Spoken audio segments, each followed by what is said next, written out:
Just to take a couple of decisions in regard to witnesses. In regard to Mr. Jamie Bryson, who has written correspondence to the committee, to members of any proposals on how to proceed with Mr. Bryson's case. Mr. Chairman, I'm extremely uneasy with Mr. Bryson coming before the committee. The reality is that he has made a series of unsubstantiated allegations through his own social media. He could come before this committee and make even wilder allegations, which of course are the privilege of this committee. He can say what he likes. I think we need to have a much longer, harder look at his particular coming forward to give evidence. I think we need to be very, very careful, because if the wrong thing is said, it will undoubtedly prejudice the criminal investigation or other court cases related to this, and I think we need to think long and hard before we accept Mr. Bryson's invitation. Okay, any other views? Leslie? Chair, we have an open call out, and I don't agree that anyone speaking there has got absolute privilege. They have not got absolute privilege. The difficulty is it's a risk management game, and you, Chair, unfortunately are the one who's going to have to control that. If anyone has evidence, we've asked them to come forward. I don't think we can refuse anyone at this stage. Martin, John? Yeah, I think, Chair, as you know, we had an opportunity to discuss this earlier, and I share the unease of Mr. Wells, but we are a committee of inquiry. We have very strict criteria. This is not a platform which we will allow anyone to abuse.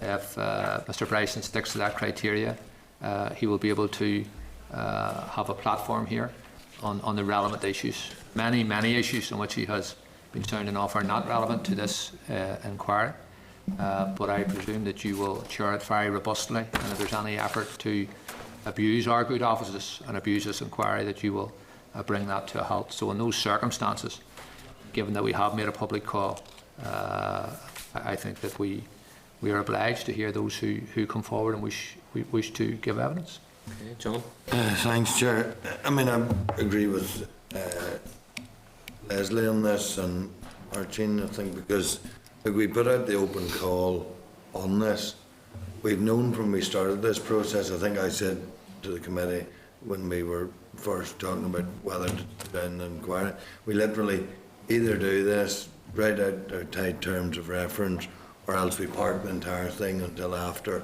all of these other things are out of the way. We made the decision at that point to go ahead with an inquiry. I think as regards Mr. Bryson, yes, we should be hearing evidence from him. I think Leslie makes a good point in that, you know, allegations have been leveled at a number of witnesses and what they may say or what they may not say, but there is a responsibility in myself to ensure the committee is chaired correctly, and we will not be standing for any nonsense. So members did put out a public call. Witnesses will have an opportunity to present to the committee, but any nonsense or any use of the committee as a platform for people's own benefit, we will not accept any of that, and members may, and those given evidence may find themselves removed from the room. So I think I'm putting that point down for all witnesses that are coming before the committee. Michaela? Yes, Chair, and just on the back of what you've just said, I believe, you know, this committee at its utmost will do everything to protect our integrity, and indeed, you know, in terms of the witnesses coming forward, I don't believe that we should be creating a hierarchy of witnesses, and indeed I believe that we should hear from Mr. Bryson whenever we put the open call out. I think he may have been one of the first to respond to that open call, so I would, you know, certainly taking the advice, and with your good self, Chair, being in the chair, I don't believe that, you know, our integrity has to be withheld, and has to be made known that that is the case. Is there Ian, sorry, first? Yeah, not much of what I think has been said by different members, that I agree wholeheartedly that, we should hear from witnesses who come with evidence. I stated before, and I'll state again, and this committee has set out terms of reference. It has asked witnesses to clearly advise the committee how it feels their evidence comes within those terms of reference. I'm a wee bit concerned that whilst Mr Bryson, and I personally haven't read his blog, so I don't actually know, other than some of the headlines that I've caught, but I am concerned that sort of in the 4th paragraph of his email, that he's not prepared to engage in a protracted process of written correspondence with the committee, and it's because he feels that that's going to be used by some as a fishing expedition. Now, I don't accept that that's a good enough reason why this committee should, just because somebody has written in and asked for that information, or asked to come before the committee, that we should in fact be able to just call them in because they've been the first to ask. If they meet our terms of reference, and I still to be, assured that everything has been done to meet all our terms of reference, because he set it out clearly to ensure that it didn't impede any investigation from other bodies. So I would certainly like to see more as to how he can meet our terms of reference. There is some within that I have accepted does, but I'm not certain that we have received enough. It's not a fishing exercise for me. I don't have any other interest in it other than ensuring that the interests of the public are to the fore. So I have no issue with whatever point in time we accept Mr Bryson or any other members coming to this committee, but I still believe that the committee have to be assured that it comes clearly within our terms of reference. Okay, Jim, and then I will come to the decision on this. Yes. Well, Mr Chairman, we've always tried to work by consensus in this committee. I can understand why you're very reluctant to have votes, and indeed I've sat in committees for years and there never was a vote, but I think this is such a fundamental issue that I think reluctantly I'm going to have to press this to a vote. Some members have said we don't know what Mr Bryson's likely to say. I'm afraid, Mr Bryson, the one thing you can't say about him, he hasn't been hiding behind the bush in articulating his views on this issue, and there's vast reams on a daily basis of his views on the very subject we're dealing with. I cannot see how, given our knowledge of what he's been saying, that he can come before this committee and not do something to prejudice a legal case that's ongoing. So therefore, very reluctantly, I'm proposing that we do not hear Mr Bryson's evidence in public session. Okay. Okay, members want to put that to a vote now then? All those in favour? Raise their hands. In favour of Your proposal? my proposal, yes. What Jim is proposing is that Mr Bryson do not come to the committee at all. Well, I think In public session. Public session. In public session? Yeah. Okay. I think you're playing into his hands. I don't see any benefit in that, Chair. Okay. I don't think we can have. Well, All those in favour? All those against?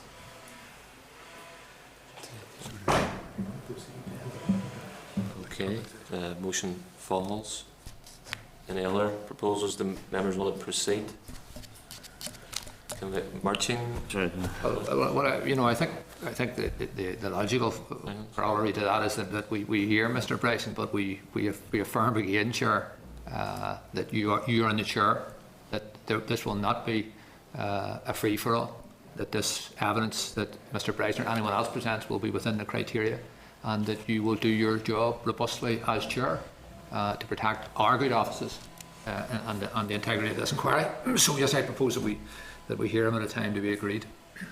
Okay, that's proposal. Just before I go back to my point that I'm still not, and I don't believe the committee can truly say that the information that it has clearly sets out how his evidence is going to meet the terms of reference of our inquiry. And I believe that that's the standard that everybody that comes to give evidence before this committee must meet that test, and I don't believe it has been met, and I believe that the reluctance of, you know, a potential witness to engage in a written communication to try and achieve that end, I believe that we are making a decision before we're ready to make that decision, in my opinion.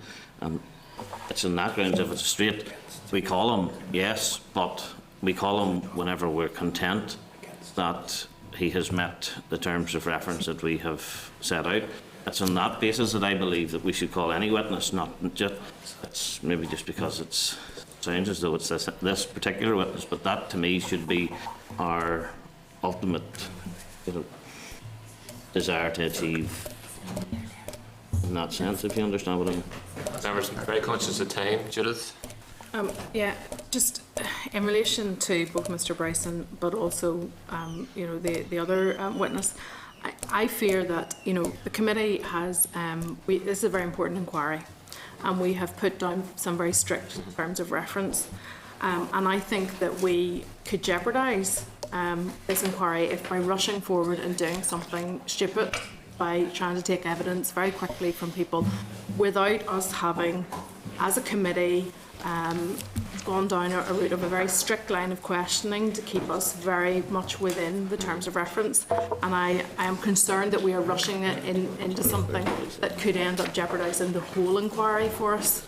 And I would want to see us having, for both witnesses, much more of a conversation as a committee to really narrow down the exact key points that we want to question people on. If Mr McRae is saying that we need more clarification on the criteria for Mr Bryson, then I think we should ask for that. I think that's a reasonable demand, and I also take exception to us writing letters to Mr Bryson and getting the replies on the blog. You know, we're an inquiry, we're writing to him, show him the same respect as everyone else. But if we need a little bit more time to get the evidence linked to our criteria that Mr Bryson wishes to present on, I think that's reasonable and may avoid a vote in this on this case. I don't know if that would suit Leslie as well. I think, Chair, now that, you know, we have, as I said in the closed session, we put out an open call. We realise that there's no privileges for witnesses involved. There's a risk in the whole exercise. You, Chair, are the one who's going to have to manage that risk. As regards the amount of evidence, the evidence we've got from Mr Bryson probably exceeds that which was received from others who have been here. So I think, you know, we can't afford to dance around on the head of a pin. I think the risk is there. We take evidence from whoever is prepared to give it to us, and we've asked for that. But we have to control it tightly, so in fact that it stays within our terms of. Okay, folks, can I have a formal proposal? Then I make that proposal that we hear Mr Bryson with you as a robust juror of his evidence, which will be relevant to our inquiry and stick within the criteria. Second that. Chair, there needs to be a show of hands for, a show of hands against, and a show of hands for recorded abstentions. Okay, those for. Those against. Any abstentions? Sorry, did Mrs Cochrane vote against? Abstained? No, I voted against on the basis of what I have previously said, that we need very strict questioning before we would proceed to that point. So That's the chairman's casting vote. Is it 4 each? 5, 4. Okay, members, motion carried. Moving on to the next issue. We'll have to proceed with the oral hearing from Mr Gareth Graham. Members, any views? Again, Chair, I make the same points I made before. I think we go ahead with due care and diligence. Jim? Mr Chairman, I think the situation is rather different in this particular case because Mr Graham has furnished us with information which indicates that he's taking litigation on this issue. I find it very difficult to see how Mr Graham could give evidence which does not cause problems with any legal case which is held, any civil case. I understand that this is on the public record, so information from this committee hearing can be used in court either for or against his case. And I think it's highly unusual for any committee in the United Kingdom or the Irish Republic or anywhere else in Europe to be hearing evidence from someone who's a litigant in a case, a High Court case. I think it's setting a very dangerous precedent. And undoubtedly, I think it could bring this committee into disrepute. So I would propose that we don't hear Mr Graham. Okay, Martin. And thank you again, Chair. And to reiterate some of the things we said in closed session, Mr Graham is a constituent of mine. I have mentioned the Graham case on several occasions at this committee on the margins of the committee, and I did meet Cerberus on the 20th of May and mentioned the Graham case en passant without any satisfaction at the end of a meeting around constituency issues. I think we should hear Mr Graham, and I think we'll say to him what we said to Mr Bryson.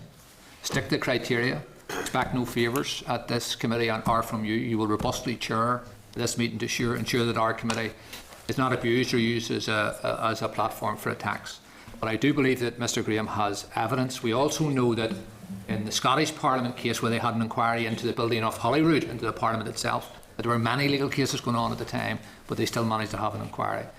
So I think it's in our interest to hear Mr Graham, and I am a little bit disheartened that we may have another vote in this. I think this is a completely different issue to the previous issue, and that we shouldn't have any concerns about Mr Graham's behaviour and his willingness to stay within the evidence, and I'm sure within the criteria, and I'm sure you'll make sure that's the case, Chair. I think as well, I mean, from my own personal point of view, we are here as public representatives. We are here in the public interest, and I think potentially some of the evidence we may receive today is evidence that the public wants to hear, and actually addresses our terms of reference. Now, the Department of Finance and Personnel hasn't answered questions in regard to the NI Advisory Committee for NAMA, so we need people to give us answers. So I welcome the fact that Mr Graham has come forward to volunteer information, because in terms of the appointments to the Advisory Committee, which is within quite clearly within our remit, we have had no uptake from the Department of Finance and Personnel. We have not had the former ministers, Sammy Wilson or Simon Hamilton, respond to their calls for evidence, and they can provide us with answers, but they've chosen not to. So we need to see answers to the questions that the public have and that we have answered. So any other comments before we go to a vote? Well, Jim, just to say that the DFP and the Law Society and so many other organisations that we have sought information from would have been delighted to have come before us and been absolutely open had it not been for the legal cases that are outstanding. And had those cases been concluded, I would have been supporting Mr Graham coming forward, no difficulty whatsoever, and indeed even Mr Bryson. But the problem is we are in grave danger here of setting a precedent where we could damage the legal institutions in this country. And there's a very clear demarcation between the legislators, which are ourselves, and the judiciary. And I think we are crossing into their territory. And I think court cases, be they civil or criminal, in Northern Ireland should not be tainted by political involvement, even by a committee of this nature. So therefore, I understand Mr Miller's problem about votes, but votes should not be seen as being impugning the integrity of the chair of the committee. Sometimes there are just issues when you just can't reach agreement, and this is black and white. And Mr Graham appears he doesn't. I don't see where the halfway house here is, because I don't think a private hearing would be acceptable to the members opposite. So very reluctantly, and I hope maybe for the last time, I'm proposing that we don't actually hear Mr Graham. Okay, can I just point as well, I mean, in terms of the Advisory Committee, it is not something that the NCA has flagged up to us that they are looking into the appointments to it. So I don't accept the position from the DFP, the department, that this is an area that they can't answer questions on. In regard to the evidence that we may or may not hear today, the NCA has not contacted this committee with any concerns whatsoever, so members should be conscious of that too. Okay, so Mr Wells' proposal is that we do not proceed. Judith, do you want to make a quick comment? I just wanted to reiterate the comments that I had made before. I would be quite happy to hear from Mr Graham, but I don't think as a committee we have tied down enough what our questioning may be to ensure that we stay within our terms of reference, and I would very much want us to remain within our terms of reference. I'm sure there is information that Mr Graham could give us. I would just prefer that we would take a little bit more time as a committee to really agree our questioning. I think we're being bounced into a decision very, very quickly on this one, and I don't think it's a sensible way to go. Happy to hear from them, but I just don't think today is the right time. Okay. Members, Mr Wells' proposal is on the table. All those in favour? Chair, the proposal is that the evidence session should proceed today. All those show of hands for. My proposal His proposal. Or should not proceed today. it doesn't proceed That's today. my proposal. Mr. Wells is first. Okay. Show All of those hands. in favour? So it's clearly that it's just not today, not ever. Yeah. All those against?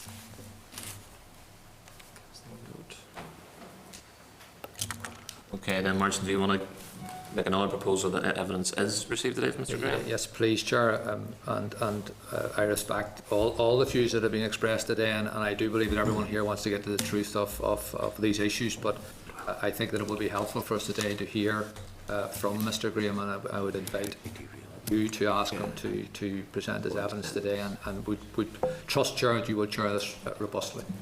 Okay, all those in favour of hearing evidence from Mr Graham today?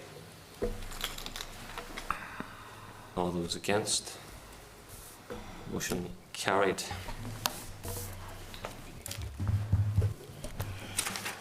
Okay, members, moving swiftly on, draft minutes, pages 26 to 27.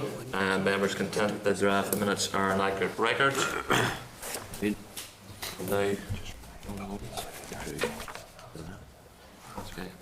I just remind members in the public gallery to turn off their phones or some interference with the Hansard recording.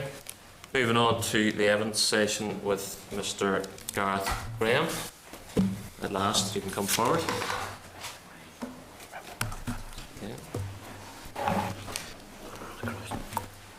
Switch those.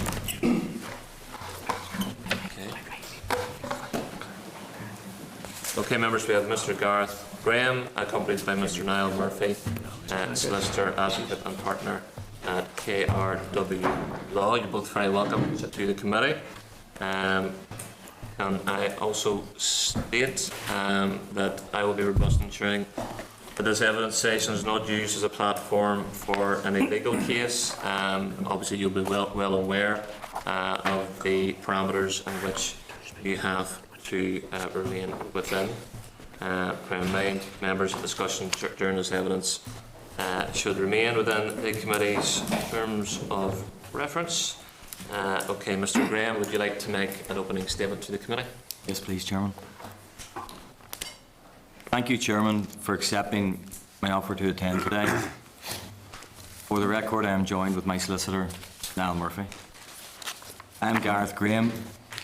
I'm a significant shareholder in a number of property development and management companies in Belfast. Across all of our family businesses, which include the Sean Graham bedding business, we employ over 170 people. In the course of the last number of months, we've had some limited experience of the workings of Cerberus following their purchase of the Northern Ireland NAMA loan book, which is the subject of your ongoing inquiry. I have followed your inquiry closely and I have read the terms of reference, and I believe that I can usefully inform you. It is a matter of record and already in the public domain that I am involved in a legal dispute with Promontoria Eagle. That continues, and it is not something that I intend to discuss here today. Indeed, my Cerberus NAMA experience is very detailed. It stretches back a number of years, and much of it lies out with this inquiry's terms of reference. I will be guided by you, Chairman, on what issues can usefully be aired here. What I am sure of is that my companies have been directly impacted by the decision to appoint members to the NAMA Northern Ireland Advisory Committee, and indeed one member in particular. We believe that the lack of accountability between the NAMA Northern Ireland Advisory Committee and the Department of Finance and Personnel has led directly to my current dispute with Cerberus. With your permission, Mr Chairman, I will take you through a narrative of my experience with NAMA and Cerberus. There are 4 companies that are central to our issue with Cerberus. They are Lee Hill Properties Limited, of which I own 95%, with Frank Cushnahan owning the remaining 5%, and its subsidiaries, AD Enterprises Limited, Burnhill Properties Limited, and STH 500 Limited. We have always been regarded as good borrowers, and before the crash, during the crash, and indeed to this very day, none of our companies have ever missed a single interest payment, whether that be the Bank of Ireland, NAMA or Cerberus.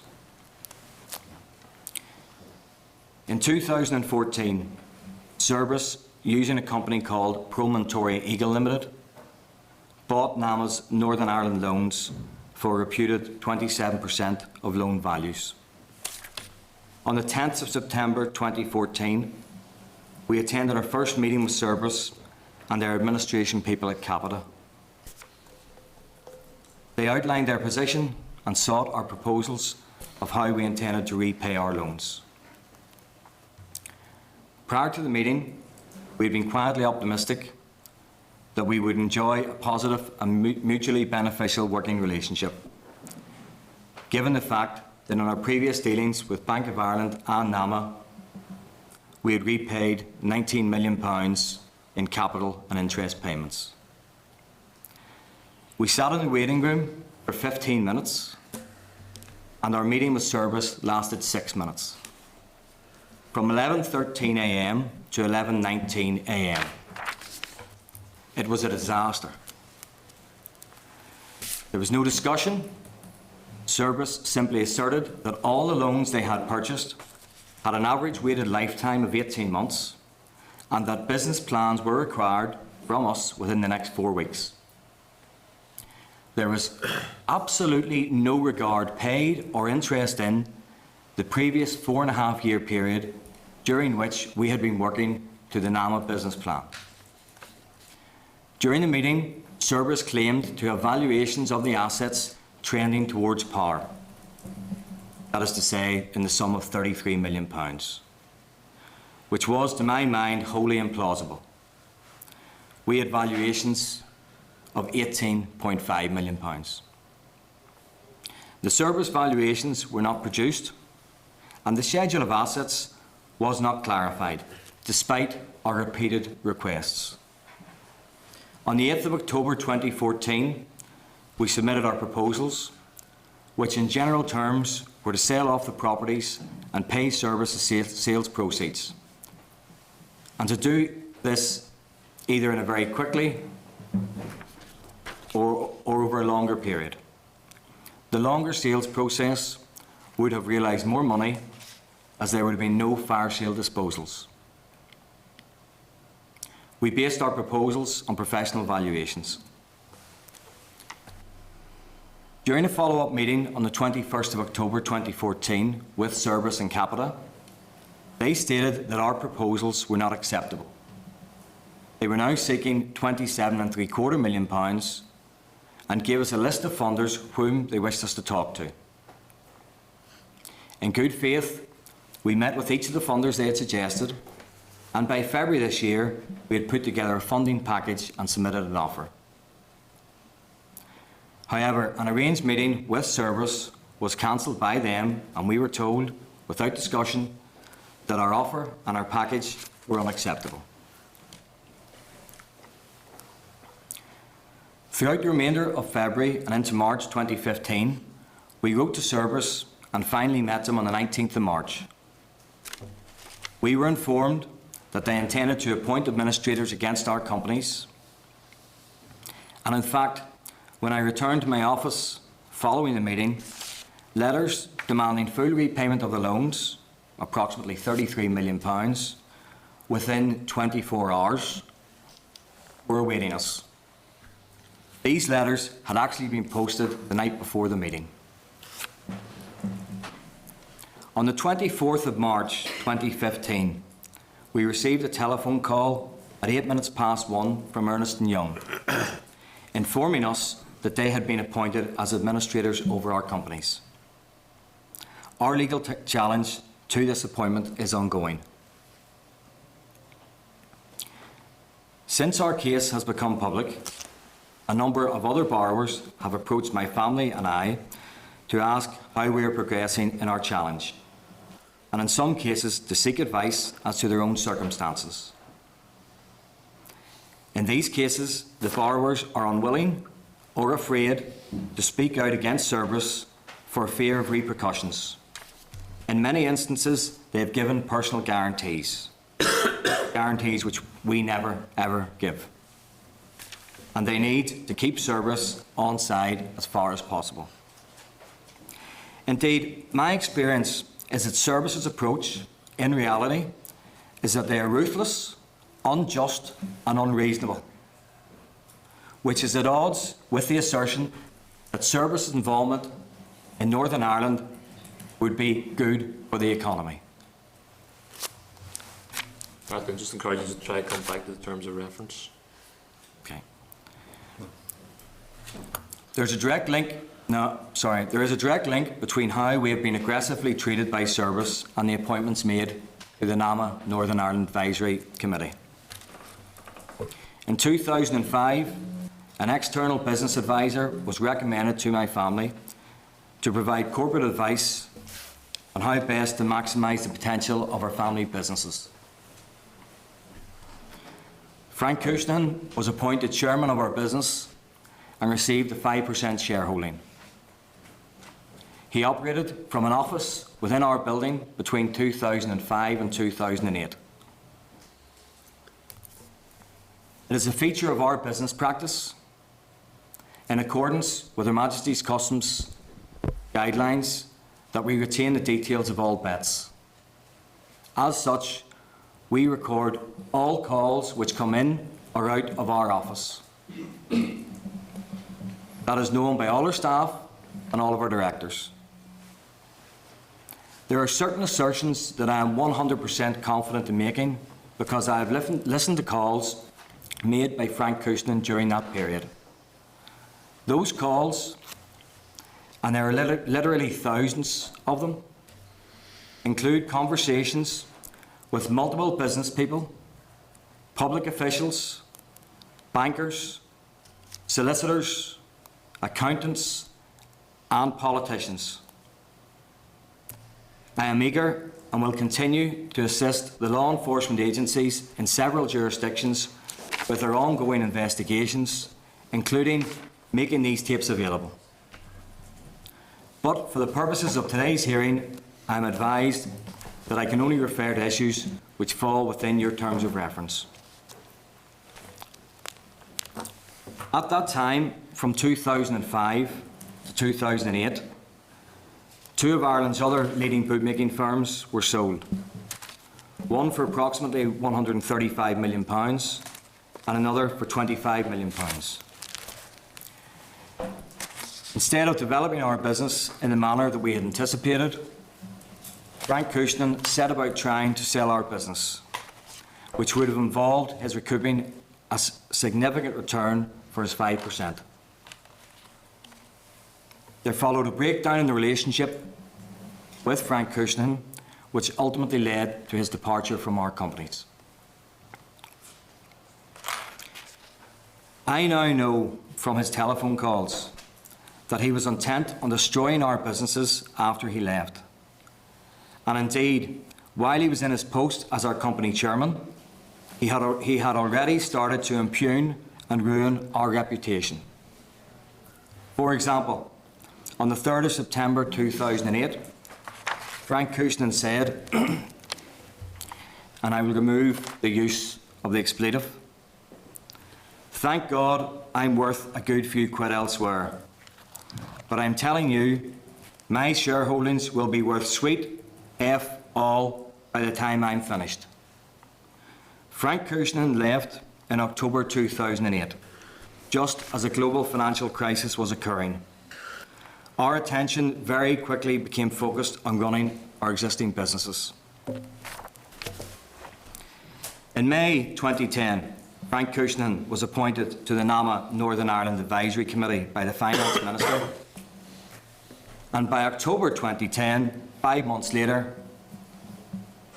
our loans were transferred into NAMA in circumstances where we believe, and it is a matter upon which the court is to determine, that our loans were not eligible under the NAMA scheme. I consider that the reason that Bank of Ireland took such a harsh and unfair view of us is because of Frank Cushnan's malevolent influence.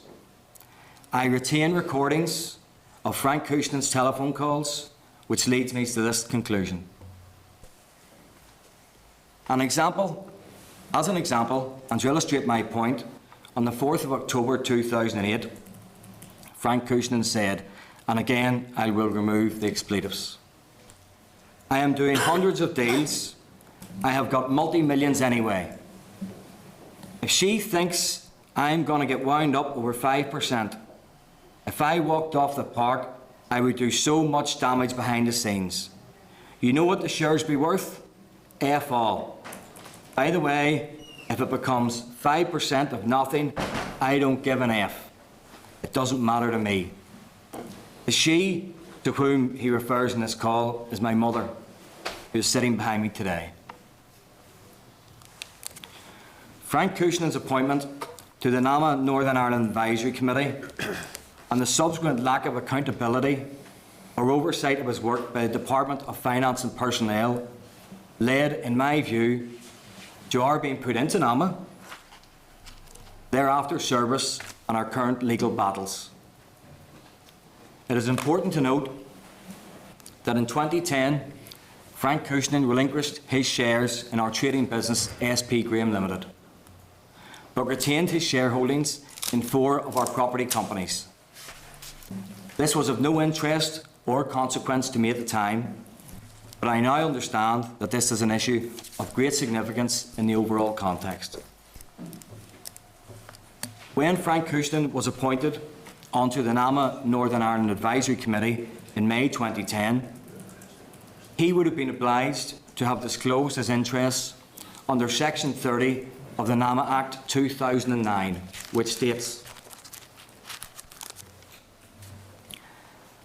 "Disclosure of interests provides that each member of the board must disclose any pecuniary or other beneficial interest he or she has in and which is material to a matter that falls to be considered by the board. This section also sets out the procedures to be followed in the event that any member of the board, including the chairperson, has such an interest and provides for related matters." Furthermore, in accordance with the Code of Practice, Conduct of Officers of NAMA guidance, each officer of NAMA has a fiduciary obligation not to put himself or herself in a position in which his or her personal interest would conflict with or appear to conflict with his or her duty to the agency. By retaining a 5% interest in our property companies, Frank Cushnan retained a financial interest in matters which would ultimately fall under the consideration of NAMA. For the record, since this scandal became public, Frank Cushnan has stated that his name was included in papers filed with Companies House, which list him as a 5% shareholder in Lee Hill Properties Limited, as being due to an administrative error.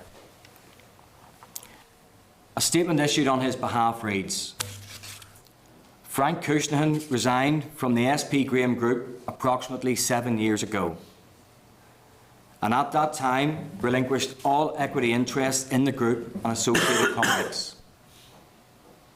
This is not the case. In a written Assembly answer earlier this year, the then Finance Minister Simon Hamilton said, "My officials are monitoring this situation and engage with representatives of service on a regular basis where they emphasise how important it is that borrowers are treated in a balanced, fair and transparent manner. I respectfully submit that the experience of my company is contrary to that sentiment. Since acquiring the Northern Ireland loan book, Cerberus have met with us on 4 occasions prior to the appointment of administrators. These meetings lasted 6 minutes, 7 minutes, 6 minutes and 10 minutes. It is apparent that Cerberus did not enter into any detailed or considered dialogue in order to reach a resolution in relation to my company's loans. If Department of Finance and personnel officials are indeed monitoring this situation and engaging with Cerberus on a regular basis, we can find no evidence of that in our written correspondence with the Department or in answers to Assembly questions. And needless to say, we do not feel that we have been treated in a balanced, fair and transparent manner. In conclusion, having listened to hundreds of hours of recordings, with still more to consider, it is quite clear to me now that there was an ingrained culture of inappropriate and quite possibly illegal business conduct which stretches across political, legal, banking and accountancy sectors. I would encourage any professionals in those disciplines to come forward and assist the authorities with their investigations.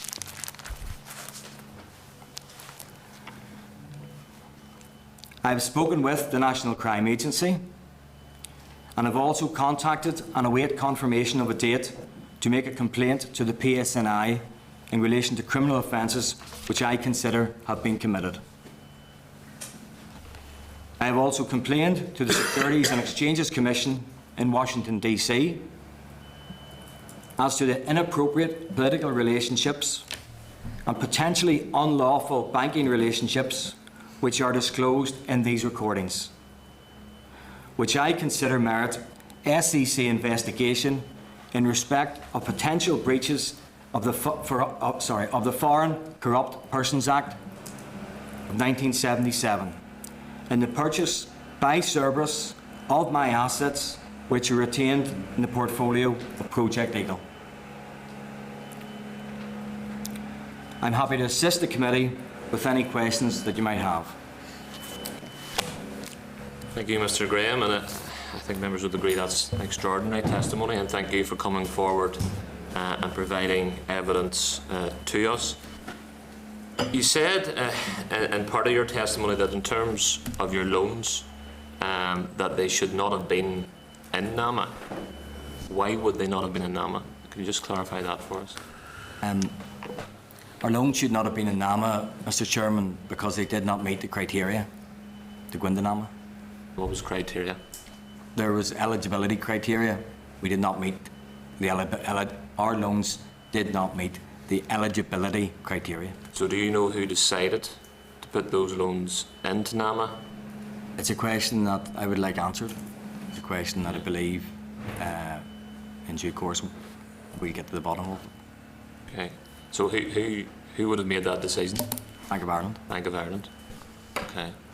That is something certainly worth pursuing with the Bank of Ireland. Then, also, you do flag up the lack of oversight and the concern in terms of the appointments to the advisory committee in the North. We have had extraordinary difficulty getting clear answers from the department and the former ministers and to what criteria they used to appoint both Mr. Cushnahan and Mr. Roundtree, or any process that led to shortlisting of their names. Do you have any idea if any criteria was used to appoint both those members, and what concerns would you have about that? I don't know any official criteria that would have been used to appoint those members.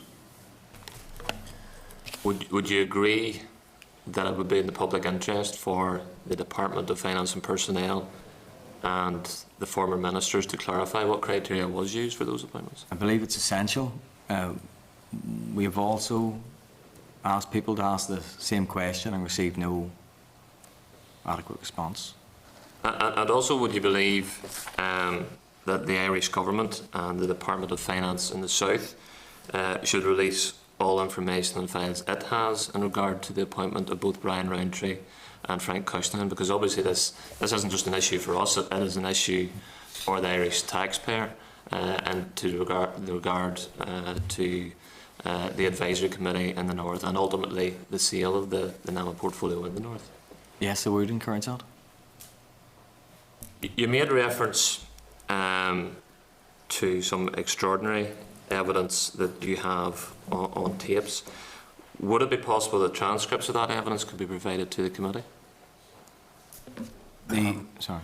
I think that it might be more appropriate for that engagement to be pursued with law enforcement agencies. Okay.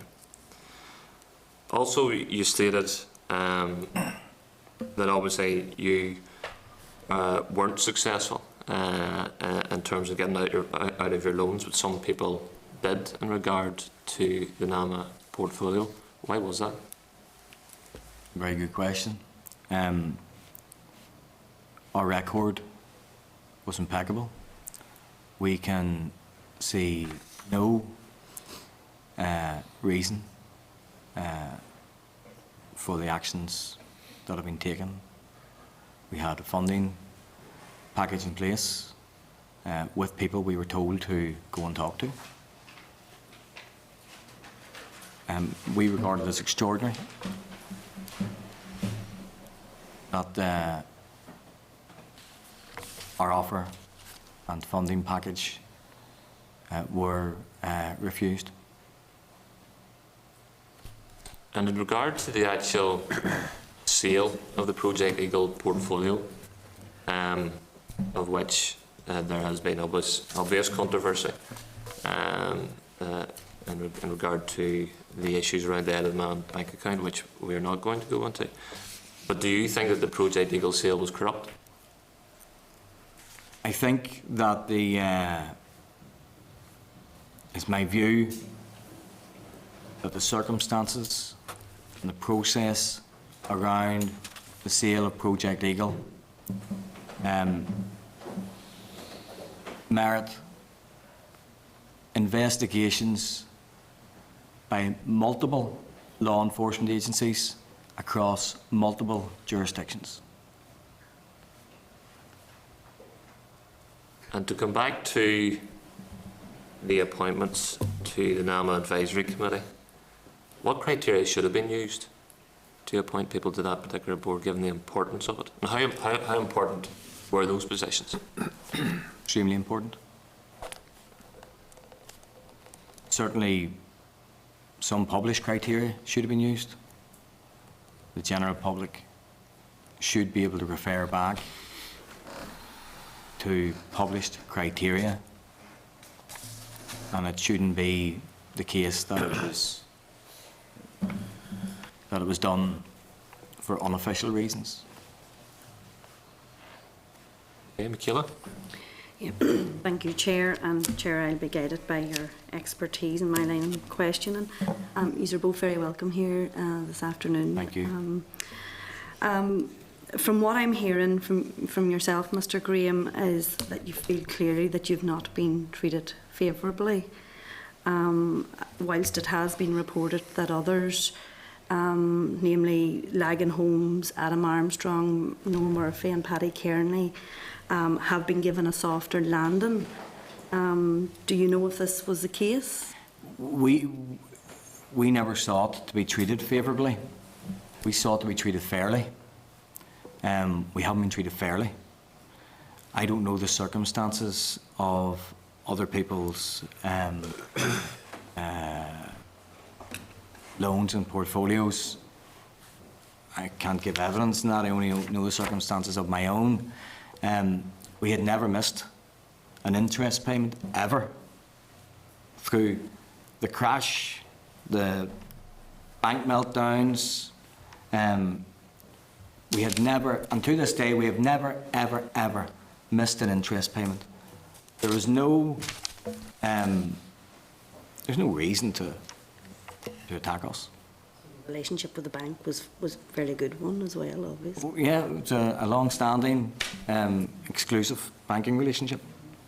You used the words earlier like ruthless, unjust and unreasonable. And I suppose one of my questions was, how do you believe that Cerebus interact with businesses here in terms of the name that's been out there, vultures? Do you believe they deserve that name of vultures? I believe it does what it says on the tin. Yes, they are vultures. Okay, Michaela, just bring it back to terms of Yeah, reference. yeah, okay. Mr. Graham, obviously your relationship with Mr. Frank Cushnahan, what contact have you had with him since he parted company? I haven't had any contact with him. Like whatsoever. Okay, Jim? First of all, just for clarification, I may have missed it, Mr. Graham, you mentioned the word she in a telephone conversation that referred to your mother. Yes. My mother would kill me if I called her she. What was Mrs. Graham's relationship to the company? Was she a director? My mother's the majority shareholder and owner and director of the Sean Graham betting business. But you told us that you 95% stake was yours. No, I told you the 95% stake in the property companies Was yours. are mine, yes. But does Mrs. Graham have any interest in the property company? No. So who owns the other 5% at the moment? Of Frank Cushnan. Still owns 5%. As you and I sit here today, Mr. Sure. Wells, yes, he still owns We know 5%. Sean P. Graham, No, he still owns 5% of the property companies. but nothing of Sean P. Graham Bookmakers, which would be the very public face of your company. Now, you said that you hadn't missed any interest payments. You said you'd paid off £19 million. How long a period was that payment of £19 million? That payment of 90 million would have been, I think, over 6 years. Cheers. Yet you notice that you didn't mention any capital payments. No, that I did. I said that included capital. There was capital and interest. Yeah. So in other words, with the Bank of Ireland, were you in fact up to date with their requirements of you? Yes. Do you accept that, I can obviously feel you agree, but do you accept that NAMA is entirely controlled by the government of the Irish Republic? There is, apart from the advisory committee input, there is no direct link between DFP and NAMA. There is the Northern Ireland Advisory Committee, which is, as far as I understand it now, was to provide advisory capacity, and the plan was protect bars in the north. But the executive control of NAMA rests entirely in the Republic of Ireland, outside our jurisdiction. It rests in the Republic of Ireland. Members of the board, the main board of NAMA, are also members of the board of the Northern Ireland Advisory Committee, members of the Northern Ireland Advisory Committee. When they had their meetings, the Northern Ireland Advisory Committee is made up of members of the main board of NAMA also. But in terms of the decision-making process and in terms of any loss to the Exchequer, that loss is to the Exchequer of the Irish Republic, not to the block grant or the Northern Ireland budget. Well, you mean through the sale of the portfolio? The money that was accrued as a result of the health service didn't come to Northern Ireland. It came to NAMA in the Irish Republic. It helped pay off the debt. It went to NAMA in the Irish Republic, yes. Yeah. So therefore, it would be wrong to say that DFP have any direct control over that situation. I mean, DFP, for instance, couldn't control the sale. Well, DFP couldn't control the sale. I'm sure they were conducting due diligence on the parties that were bidding for the process for the sale. There's a lot of publicly available correspondence going back and forward between Stormont and the Southern authorities in relation to the sale. Yet the company that acquired the sale isn't registered in the UK, don't pay corporation tax in the UK. They're registered in the Republic of Ireland. So DFP, I don't think, did much of a job in any regard in relation to carrying out due diligence, whether it be the Northern Ireland Advisory Committee or any input they had into the sales process. I mean, Clearly had input into the sales process. There's paper and correspondence that I've read and other people have read. It's been published publicly. yeah. Your story about 6 and 7 minute meetings are not strange to me, because I'm aware of companies in South Down who have had banks selling their debts to other companies, and those companies have behaved in a very similar way. They've come in and given people a week to pay off their debts or make a substantial offer or close them down. So whilst I can understand why you felt that this behaviour was very, very distressing, given the fact you'd paid back £19 million already, but that is not uncommon, that type of behaviour. It is. They give your constituents a week. They give me 24 hours. So in effect they give you more because they give you a chance to come back with various No, they offers. Well, what about the £27 million? Was that not an offer that you made? No, that was prior to the appointment of administrators.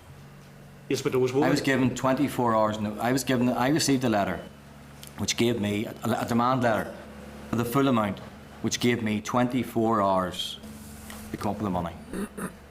And that. Had I been given a week, I would have had a stab at it. And that sounds brutal, but in the real world, unfortunately, out there, that's what banks are behaving like this more generally. It's not just NAMA. Because I've had companies go to the wall, very viable companies go to the wall, because other banks, not connected with Bank of Ireland, Cerberus or NAMA, have been coming in with new management saying, right, where's your money? Yeah. And you've got a week, 3 weeks, you've got a month.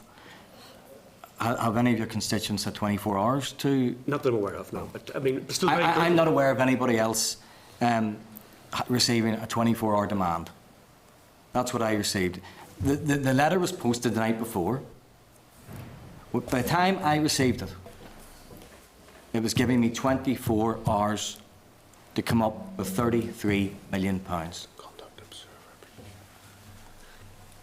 And no hint or no indication of displeasure at my conduct or my behaviour leading up to that meeting. Not a word. But, I mean... Okay, Jim, just bring it back to terms of reference. Sorry, apologies. Right, I think I'll stop there, Mr. Chair. Okay, Martin. Thank you, Gareth. Good to see you. Good to see. I've never met your mother. It's good to see your mother here. I know she's a matriarch, so I suspect that she might come to this as well. And my interest in this isn't to rehash a case that will go to the courts. And you know where my sympathies lie, but actually I think your evidence is of much more interest to the public than your case. But I need you to clarify something, because one of the things that does concern us greatly is the appointment process to the NI Advisory Committee for NAMA. And are you saying to me that when those appointments were made, no one did a Companies House search, spent £3, did a Companies House search against the board membership of Mr. Cushnan and Mr. Roundtree, Mr. Cushnan in this case, to check whether he was a director or shareholder in the companies which were in the Project Eagle portfolio? Because not only are you saying that apparently that didn't happen, so we talk about due diligence before these appointments were made by the Minister for Finance, Mr. Wilson, that no one checked if those going forward held shareholdings in the companies which were in the portfolio, because that of course would have precluded them. But you're saying something more than that. You're actually saying today that we've been here hearing evidence for months and months, or certainly for several months now, and you're saying that today Mr. Cushnan is still a shareholder. Therefore, during his entire period on the NI Advisory Committee, you're saying he was a shareholder in a company which was in the NAMA portfolio. That's correct. I think Well, that's... can that be proved? I mean, is it written? Companies Register, is that... If you go to Companies House, It's there. in Is it? You tell me it's there. NFE, yeah, shareholder, it's on the annual returns go in every year, shareholder on it. Well, I suppose the broader point, and I want to take it back away from your case, is that, you see, I agree with Mr. Wells exactly. Cerberus isn't the Salvation Army, and they pride themselves on their ruthlessness. My meeting also lasted 6 minutes, so that they'll be selling more assets on the basis that they're ruthless in their game is a term of praise. My meeting with him lasted 6 minutes, which was on constituency issues. And by the way, Mr. Cockle said at that meeting that he would never appear at this committee. At that time, he'd received his invitation, and I hope they've changed their mind on that, because I think they need to rebut some of the evidence here. But my interest isn't in the approach of Cerberus, but whether or not the Project Eagle portfolio should have been sold. And it seems to me that there was influence at the core of the Northern Ireland Advisory Committee on NAMA, which was influencing the sale, and facilitated and eased this sale and encouraged NAMA to make a sale. And in my view, that influence was nefarious. I suspect now that it's leading towards embezzlement and fraud, and that this Project Eagle portfolio should never have been sold in the manner it was sold, but it was sold because there were kickbacks, sweetheart deals, and it was a dirty scheme. Now, proof of that seems to me that in the case of the NI Advisory Committee, that when PIMCO, who were at one point an underbidder or a bidder, that when they withdrew because they were told they would have to pay an additional payment to fixers here, and they wrote to the Northern Ireland Advisory Committee, which Gareth has just spoken about, that the Advisory Committee meeting insurance solicitors read this out from PIMCO saying we will not be involved with this deal because our due diligence people will not allow us, because it involves payments to individuals which are against the laws of our country. That Mr. Cushnan was at that meeting, that meeting took place in Tunes, and NAMA were present. So we had NAMA, we had Tunes, we had the Northern Ireland Advisory Board representatives. That PIMCO say this is such a grave issue that we cannot proceed. Mr. Chairman, this is all very interesting, but I fail to see where the question's coming. No, the question's very obvious. The question is, why was Project Eagle sold to Cerberus? Why was that the strategy that we allowed to be adopted? And of course, it affects us. It affects us on two bases. One, that value in good companies and long-standing entrepreneurial companies like the Grahams has been attacked and destroyed by Cerberus, but we've been destroyed by another company as well. But secondly, because we do not want the reputation as an area in which corrupt practices or embezzlement takes place. The Wall Street Journal was writing about this benighted part of the world in July about this case, because there's huge ramifications for how people perceive their ability to do business here. So regardless and beyond the fact that we hold everyone to rigorous lines of behaviour in business, it's really fundamental to us to find out what influence was brought to bear to encourage our government to be supportive of this sale, because it seems to me that this sale was happened, and it happened in such a short period when PIMCO withdrew, that Cerberus stepped up, that it was very damaging to us. And just to I suppose to ask the question, which is very relevant, is the reason we're here. If anyone in politics was involved in encouraging this deal for personal benefit, then it was an egregious conflict of interest, and it may or may not have been, it may or may not be a criminal matter. So my question to Mr. Graham is: were you aware at the time that when Mr. Cushnan was on the NI Advisory Committee to NAMA, that he was considering your properties as well? No. So it wasn't at that time a matter of discussion or interest to you? No. When he resigned from the NAMA Advisory Committee, was working from Tunes again at that time, was he offering people advice on their dealings with NAMA? I believe he was, yes. So he had left your office at that time? He had left our office at that time, and we hadn't had any dealings with him. We were regarded by NAMA, he told us, that we were the #1 Bank of Ireland NAMA borrower in terms of delivery and repayment. We had no concerns other than making sure that if somebody who was in an advisory capacity was able to whisper in somebody's ear, that it would have no effect, because our track record and our school report was absolutely unblemished. And that was the position we were in when our loans were transferred. Well, I want to make no comment about your legal case, but I think it's beyond doubt that this sale stinks to high heaven, and we need NAMA, who have promised cooperation but won't appear. We need them to appear here and tell us why, when PIMCO withdrew and voiced real concerns about kickbacks and sweetheart deals and fixers, that they went ahead with this sale. And they need to come forward and tell us. They say there were 2 people still left in the bidding, Cerberus and Fortress. And I think we need some clarification from that. What was the Fortress bid? What was the nature of it? Were there really 2 bids still standing when this portfolio was sold to NAMA? But it's been a bad sale. It's clear it was a bad idea at the time. It was a bad sale. Should never have happened. And the consequences are being felt by good businesses, which have been put to the wall by Cerberus. And there could have been another way to resolve this and unwind this portfolio of 800 properties. I think it's clear that, and Jim and yourself, Martin, have referred to a number of businesses that have suffered. And I think that the sale to Cerberus, just the sale in itself, has resulted in a lot of suffering. And Gareth, your testimony is the only one we have on record of the suffering that businesses here in the north have gone through as a result of that sale. And as you say, there's a particular reason for that in terms of the personal guarantees. So there's a lot of other businesses out there in your same position that are suffering today because of the sale of the NAMA loan portfolio. With respect, Yep.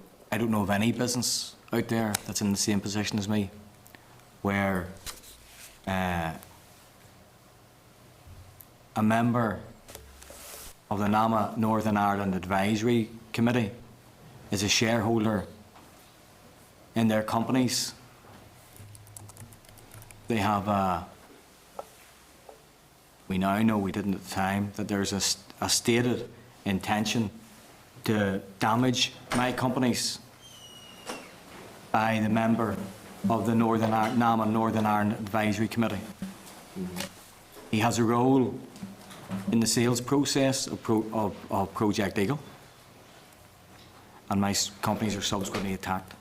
I don't know of any other borrower anywhere who's in a similar position to me. I absolutely accept that, but what I'm saying is that there's a number of businesses that are suffering in general terms, and I think if we could bring them before us, we would, but I think that members can understand the situation that they are in, and it's quite clear that NAMA changed its approach to the sale of the portfolio. But can I ask as well, I mean, in terms of Cerberus's management of your loans, will that yield more return than if it was the case that NAMA were still managing your loans? No. No. Could you elaborate on that in a way? We operated to a NAMA business plan, which was a long-term view to develop and improve and enhance the assets. The approach that is in place at this stage is simply to sell assets, effectively a fire sale. Yeah. Which is what many ministers and the executive stated that they were totally opposed to. Yes. From the outset. John McAllister. Thanks, Chair. I mean, it follows on from that point. That was the very reason that we were given for particularly the Northern Ireland Advisory. What had been set up was to avoid a fire sale. You know, no better than any of us that we not only experienced one of the largest property booms, we experienced one of the largest property crashes. Yes. Probably in Europe or indeed the world. But the speed. Also, and Jim's points round, and colleagues will know I've raised this about constituents and business in my constituency feeling very much as if there have been assets stripped when fundamentals of their business maybe were sound, but they had negative equity. You stated, Mr. Graham, that you didn't think it should ever have been. You should ever have been in NAMA. What point did Bank of Ireland sell or move your assets into NAMA? Was it in It was in October 2010. And, Yes, 5 months after Mr. Cushnan was appointed. right, and the entire time, as Marcin is, in your answer to Marcin, the entire time that Mr. Cushnan was on the Northern Ireland Advisory Board, he was on a 5% shareholder of the 4 companies involved and on an annual return to Companies House. Yes. And no one at any point had ever checked that or raised that. I mean, People may have checked it, Mr. McAllister, I'm not sure, but nobody approached us. even from a property base, I mean, property effectively slumped some point in mid-2008. We were in a real downward spiral. Perfectly legitimate argument about a fire sale at that period. But your sales, your real treasure wasn't until like late 2014. What, sorry? Your assets and your properties were really sold off in when, late 2014? Yes, June I mean, 2014. would it not be fair to say we were pretty well through the... Yes, the bad times were over. We had survived, we'd weathered the bad times, and we'd met all of our obligations. At that point, your property values are now sitting at what, somewhere the same as 2005, am I correct in that? Yes, yes. Why? And during that entire time, you'd honoured all the commitments to Bank of Ireland, and when you entered NAMA, and I take your point earlier that you didn't feel you'd met the criteria to be going into NAMA, but nevertheless you ended up in NAMA, and you'd worked out business plans with them and were meeting all of those targets. And Yes, we were ahead of all targets. Ahead of all targets within our NAMA plan. And would have been on course, had you still been in that, would have been, at what point could you have perhaps come out of NAMA or reversed? Our NAMA plan, Mr. McAllister, was that by 2017 we would be able to refinance, pay NAMA back completely. There would have been some sort of likely rump that would have been left behind, but we would have developed the assets that could be developed, maximise them. We would have sold assets that were best just to be simply sold, and retain any assets that were best to retain slightly longer. But we had a plan, it was agreed, we worked to it for 4.5 years, and we were ahead of plan at the point our loans were transferred. So you were on target when you were with Bank of Ireland and had never missed anything.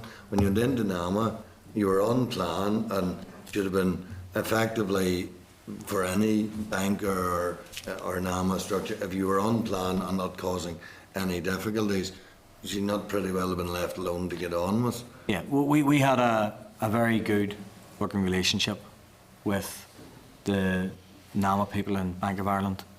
And you know, they've gone on record or something else in that regard, to give evidence in that regard. So we had a very strong working relationship. We were acknowledged to be honourable people and hard-working. During the boom, there was no champagne lifestyle in my house. We were grafters. We have a day job. This was a shock for us. Then because you couldn't come up with the 33 million in 24 hours, which I don't think it's quite an ambitious target. I mean, what's that overall loss then to the company? Do you walk away with? We'll have to. We're fighting, as you're aware, and we're trying to prevent our assets. Not sure what we can say here, but we're.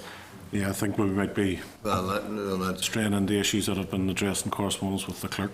that's fine. Chair, the only other point I was, you'd mentioned briefly in your opening statement, Mr. Graham, about the extensive hours of telephone calls. Yes. You went over it quite quickly, but Was there politicians from Northern Ireland involved in discussions with Mr. Cushion on those tape recordings or recordings? It is likely, I don't think I'm copping it. I'm not asking you to name It's it. likely that we are waiting a sit down with the PSNI. We've already spent a lot of time with the NCA, and we continue to speak to the NCA. We believe that there exists a criminal conspiracy against my family, my companies, and as such we're in the process of formulating a criminal complaint. Lots of the sort of things that you'd like me to answer are within that criminal complaint. We've already indicated to the NCA and the PSNI that we're here to help. This information is available. It's available to all the law enforcement authorities that wish to get their hands on it and listen to it, and we will provide copies of that.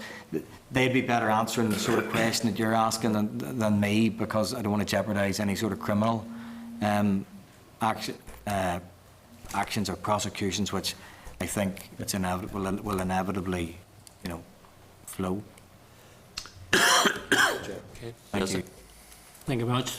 Gentlemen, for your evidence, it's been certainly interesting. I just wanted to explore with you, if you would, you mentioned the Bank of Ireland. Were all of the family businesses in the Bank of Ireland? From 1986, Mr. Creed, my father died in 1986, and all of our banking interest went exclusively to the Bank of Ireland shortly after that. Right, so they had that experience of all your businesses? The Bank of Ireland were our exclusive banker. We didn't bank with any of the other banks. And at the time that your business, or part of your business, were going to be transferred to NAMA, did the Bank of Ireland give you any particular reason? Yes, they told us that everybody who's involved in property is going in. We objected. We have objected. Whilst we were in NAMA, we actually objected. We raised this with every single NAMA officer employee that we ever met. But we got the same answer, that everybody has to go in. If you're in property, everybody has to go in. We weren't aware until possibly 2 months ago, when we went to seek advice. We weren't aware that we didn't actually, or we weren't eligible. Strange that, because as you know, I think we all perhaps know that this was a way of resolving a bad bank situation, and therefore it seems unusual that someone who was actually meeting their obligations and been an exemplary client would end up thrown into the pot with everybody else. Yeah, and we didn't. It was a bad.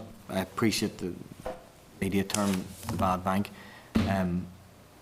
We believe Bank of Ireland actually received 100p in the pound for our loans. Okay, and a final question. I'm intrigued at Mr. Kushner taking an office in one of your premises. Yes.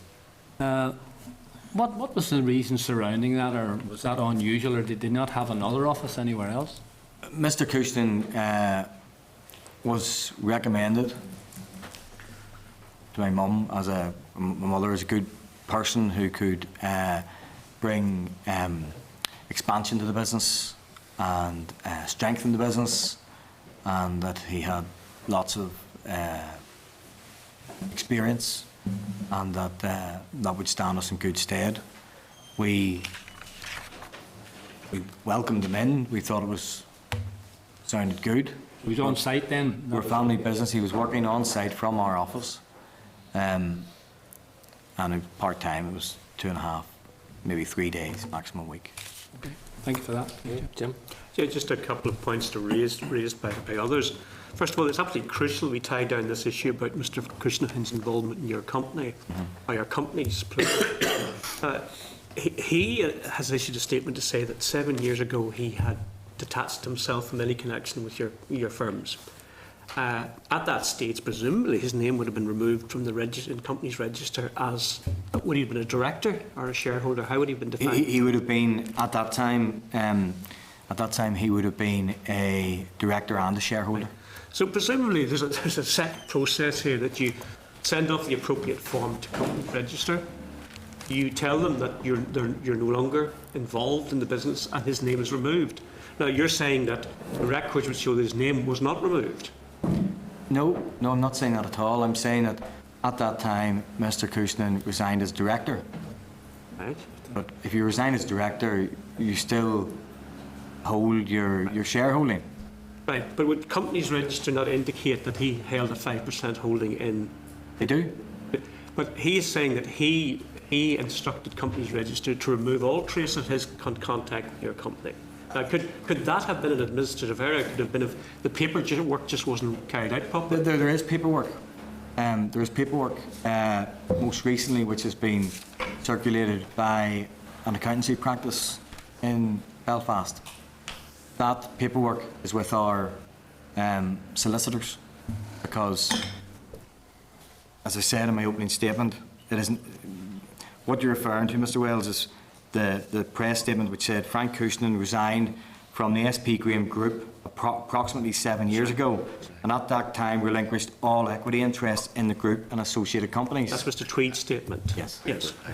So, Well, what I would say to assist, there is independent evidence which exists which would contradict that position. But could Mr. Cushnan genuinely not have known that he still maintained this link with your companies? Could he believe that the paperwork no, was also... he couldn't. No, he couldn't. He couldn't have not known that he, because he owned a similar percentage of other companies prior to his leaving, from which there was a distribution where the developments were completed and the company was wound down. But those weren't your companies. He worried. So could it have been that Mr. Cushnan quite legitimately but believed that had happened in regard to the 4 companies where you believe he remained having an interest in it? No, the 4 companies are continuing to trade. The companies which you get a distribution from, when the development is completed and you're preparing to close the company down, the shareholders receive a distribution in line pro rata with their shares. So you're basically cashing your chips, for a layman's explanation. In the companies the company that was wound down, you cash in the chips. In the companies that aren't yet wound down, your chips remain on the table, or your shareholdings stay intact until those companies complete their developments. But Mr. Tweed's statement Is wrong. Mr. Tweed is one of the most eminent legal practitioners in Northern Ireland. I think that's a very sweeping statement. I appreciate that, and my opening statement says that what Mr. Tweed said in absolute good faith is not the case. It may be that Mr. Tweed is representing a position that he has received on instruction. Well, I'd like to see the paper trail on this if it's in line with the committee's, because I think this is relevant to the committee's. I'm looking for guides here. This is relevant to the committee's. You could seek that information through Companies House. The shareholding is in companies. It's black and white. Right. Thank you. Just to make one point, my reference to other companies being wound up very suddenly wasn't related to NAM or Cyprus. It was relating to other banks' behaviour in Northern Ireland who were behaving almost as brutally as the experience that you had. And we've all, as MLAs, had companies approaching us saying that they've got very tight deadlines, that they're trading well, they've got a bright future, their bottom line's increasing dramatically, but they've been wound up because the company that has been bought the loans is wanting the assets. Well, it's get the assets, sell it and make a profit. So it's just important to say that whilst it sounds very cold, calculating and cruel, the reality is that's what was going on for the first 4 or 5 years after the recession. This type of behaviour. This is after the first 4 or 5 years of the recession. This is when the market is starting to improve. I have given an answer just slightly earlier where I said I'm not aware. I can't be certain, but I'm not aware of any other development companies whose shareholder is sitting on the Northern Ireland Advisory, NAM Advisory Board, when they're transferred in to NAMA, and we subsequently find out they're not eligible, where they that person has a part or a hand in the sale of Project Eagle, and where I'm subsequently attacked. And we now know, which we didn't at the time, the background and the intentions of that individual. Why would he? Let's assume that Mr. Tweed's wrong, which I must say I have great doubts about, but let's assume he's wrong. What would be, what interest would Mr. Cushnan have in actually forcing that situation? I mean, what would he gain by it? Well, that's a very... That might be a matter best answered by Mr. Cushnan and not by Mr. Graham. Okay. And finally, Mr. Graham, I have to ask you this question because it's been alluded to already by an MLA in this committee. You mentioned about political involvement or alleged political involvement. Did you lobby anybody on this particular issue? Yes. Did. Are you at will? Can you tell us who you lobbied? I lobbied every political party in this room. Right. Well, I don't think any of our committee members were lobbied by. No, I lobbied the Democratic Unionist Party. I lobbied the Unionist Party. I lobbied Sinn Féin. I lobbied the SDLP, and I lobbied the Alliance Party. Some of that was done via correspondence and letters. Some was done by one-to-one. I also lobbied people that aren't in this room, other parties. And I lobbied people not just in Northern Ireland but also in the Republic of Ireland. Did you lobby anybody who's in this room at the moment? Yes. Are you at liberty to name them? I lobbied Martin O'Mullier. Just in terms of Jim's earlier point, could you provide us with the papers in regard to this question? The Company's House? Yeah. Yeah? Okay. Paul, you wanted a quick question? It was very quick. I just want to come in. Thank you very much for your evidence so far. In relation to your comment in relation to the Bank of Ireland and transferring all property, all businesses that had an interest in property were being transferred across to NAMA. That was not the approach of every bank, and I want to find out. It actually wasn't Bank of Ireland's approach either. We've discovered. That's what I wanted just to find out. Yeah. Are you aware, and I'm sure some of us sitting around the table are aware of other companies which were in development, which were not part of the NAMA? Yes, we are. So why are you pursuing that approach that they said that all?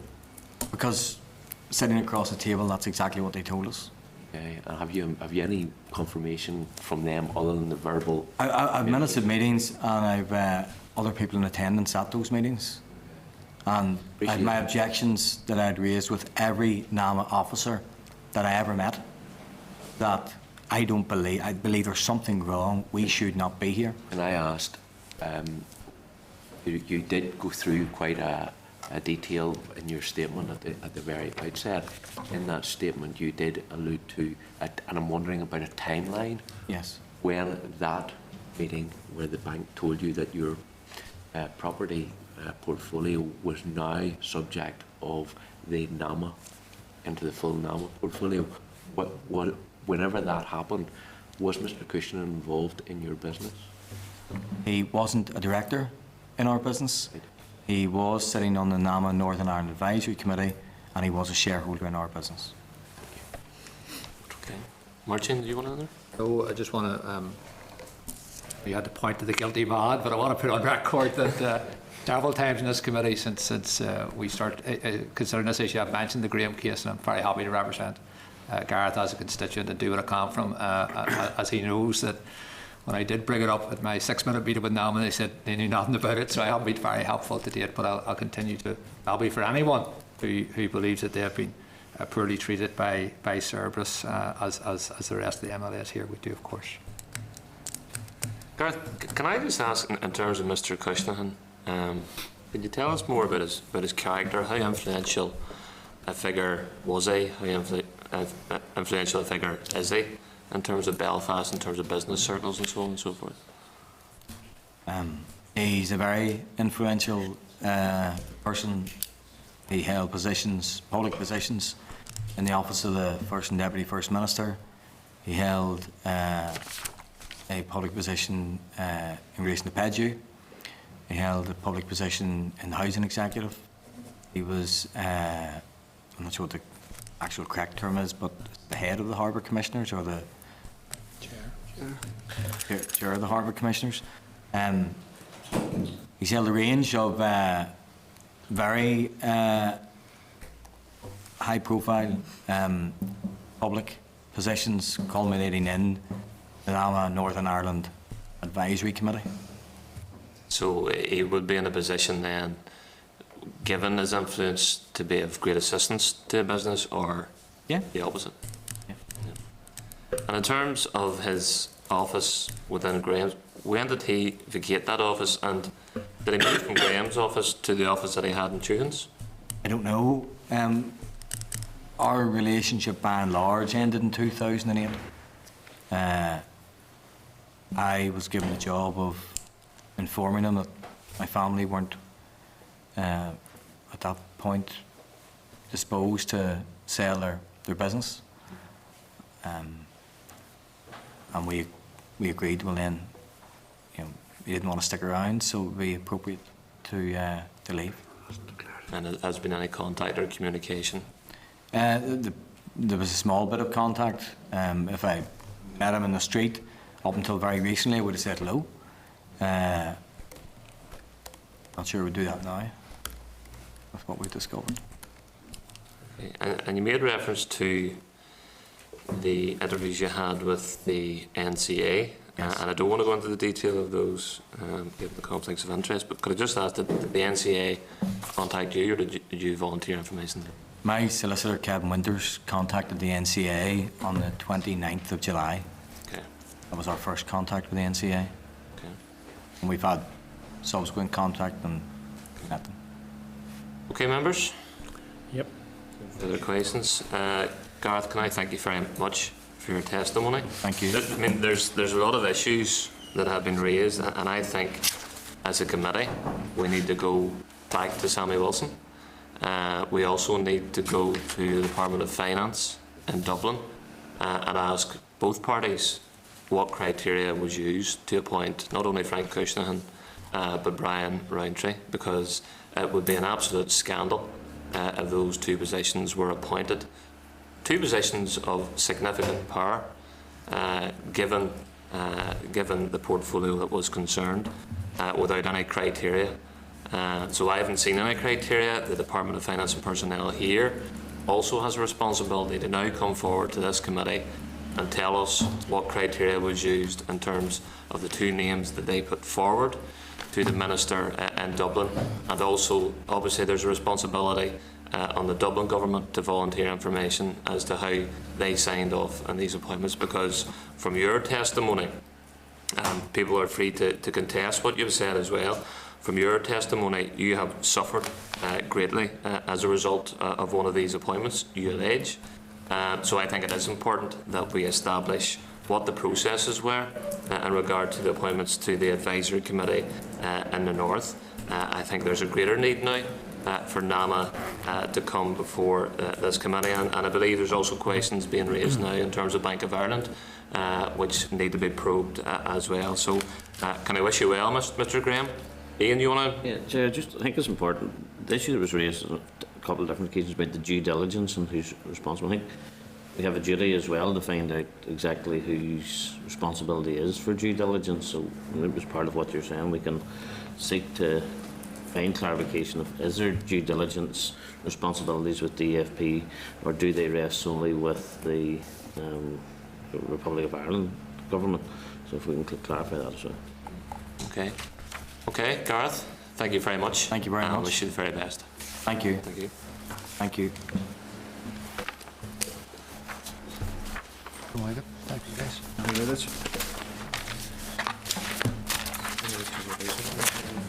Thank you very much. Thank you. Thank you, Niall. Thank you.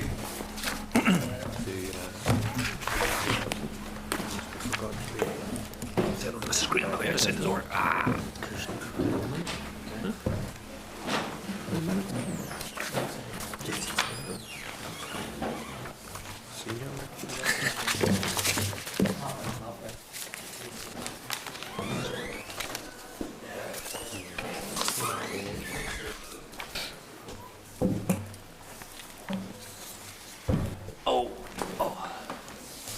Okay, members.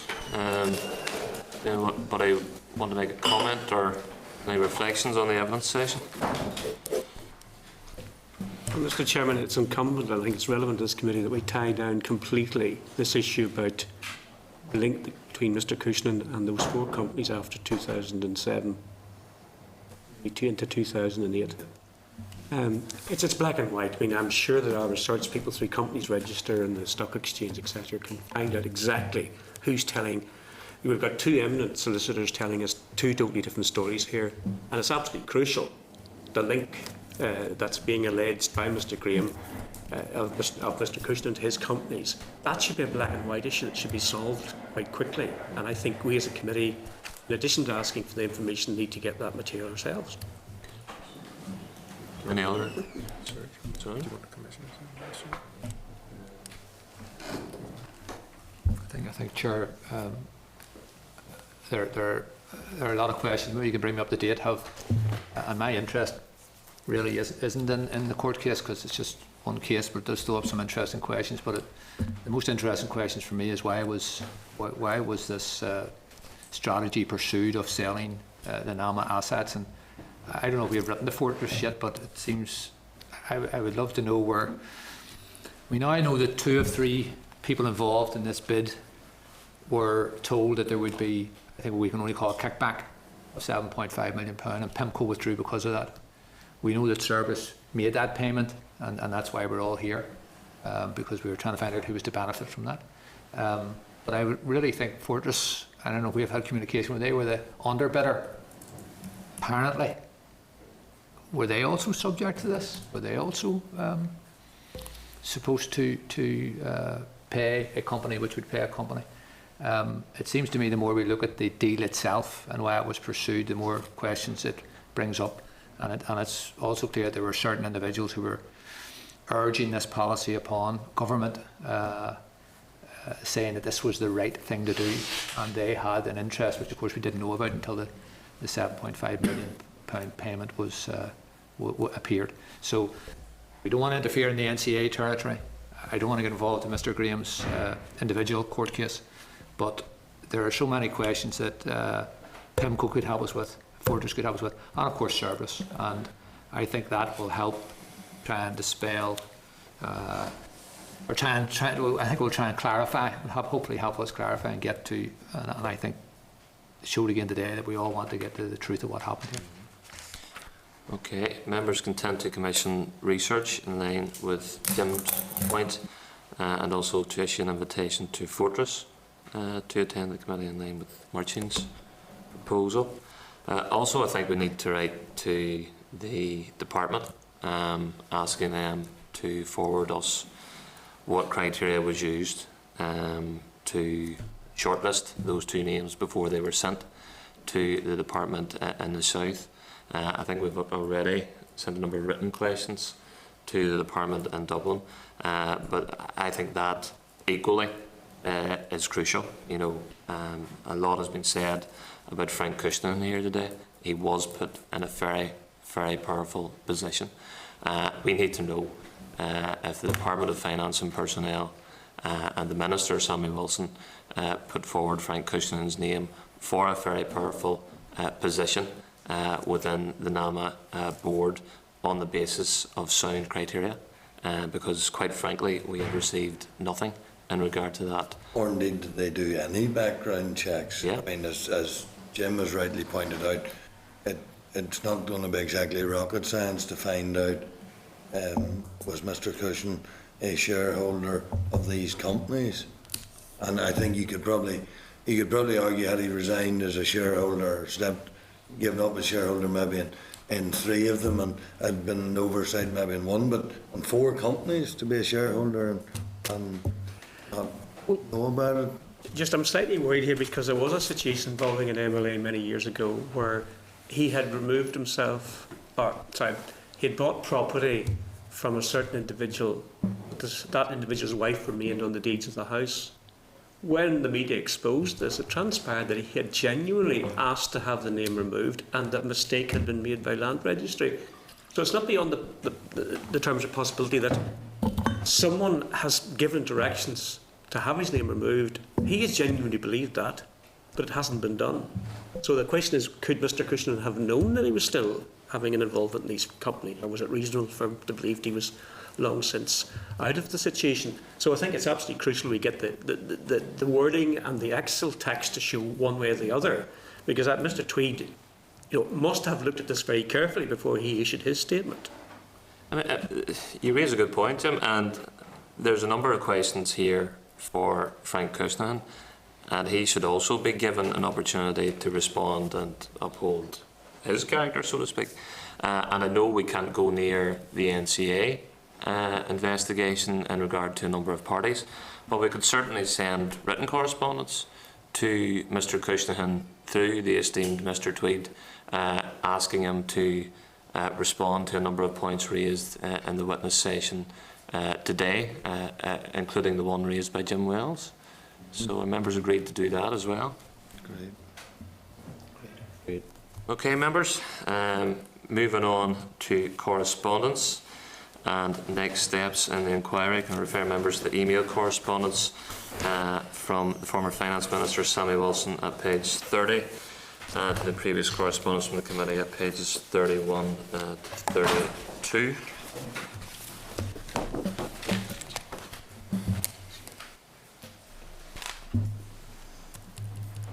Mr. Wilson has responded, stating that he wants not to prejudice the NCA investigation. But I think, in terms of the evidence session we've just had, that is a good example of how to hold an evidence session and keep it within the terms of reference.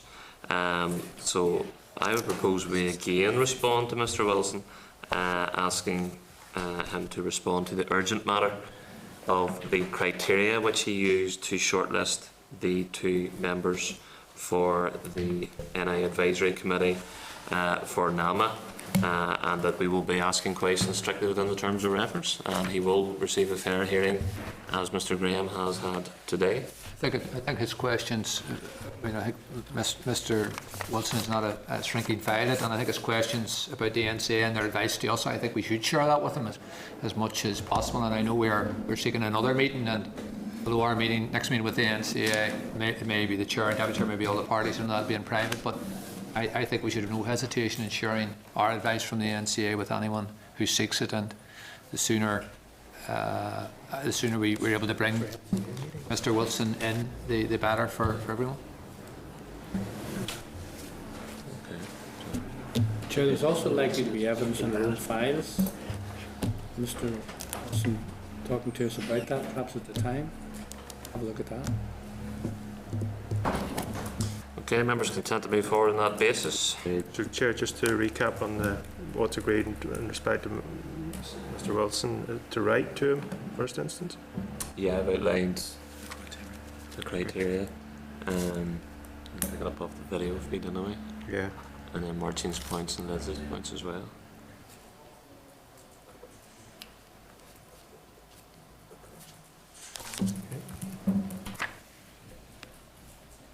Also, in regard to Chuhans, the Law Society flagged up an issue last week where Chuhans waited 2 weeks before making a referral to the Law Society.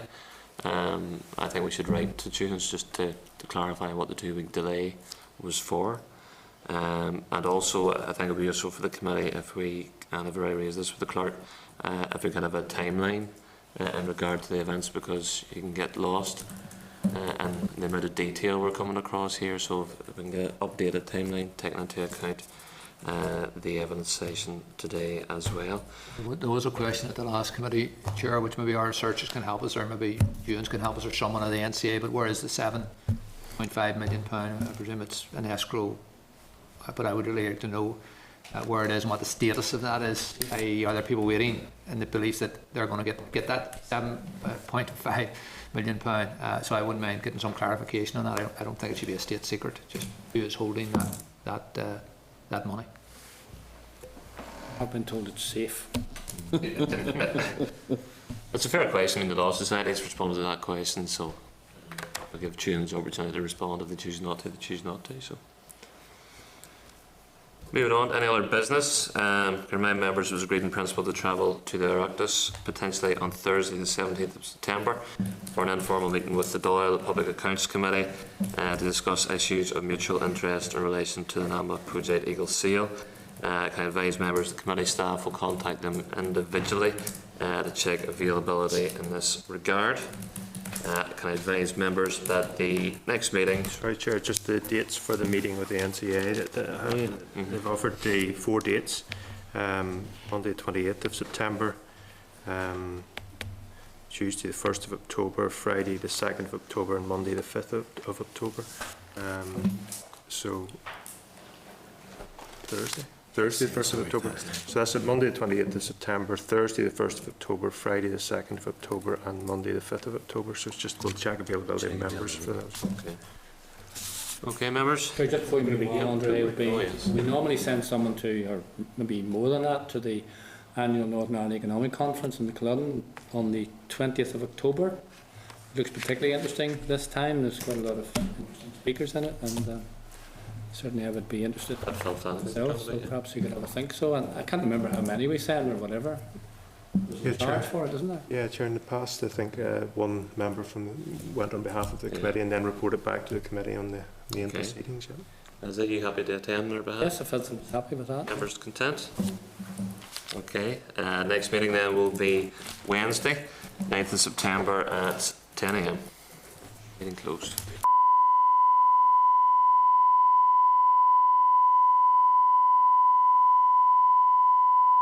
This is the Northern Ireland Assembly Committee Room 30.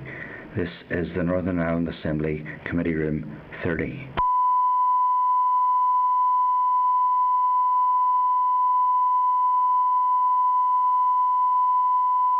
This is the Northern Ireland Assembly Committee Room 30. This is the Northern Ireland Assembly Committee Room